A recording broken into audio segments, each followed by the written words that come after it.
大家好，我是对对。云南人说吃洋芋长子弟，今天我们就来做一道焦香酥脆的干煸土豆丝饼。先准备2个中等大小的土豆，削皮切丝。土豆切片切丝之前，先在底部切出一个稳定的横切面，这样就不容易手滑伤到自己。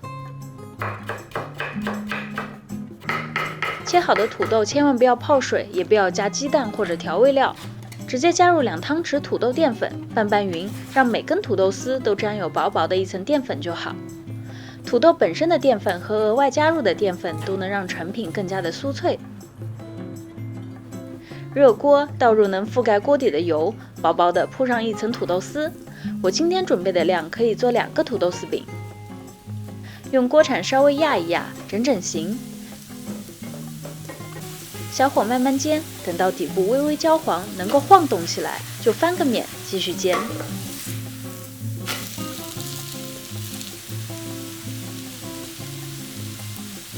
等煎到2面焦黄香脆，就可以出锅了。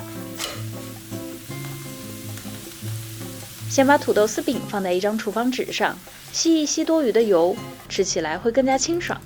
你听，这一刀下去的酥脆声，是不是快流口水了？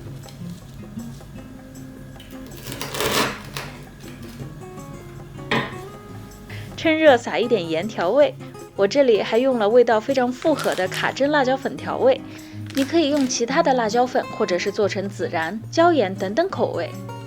最后撒上葱花就大功告成啦！简单到不可思议的一道云南家常菜，但吃起来却是焦香酥脆，唇齿留香。你也试试吧！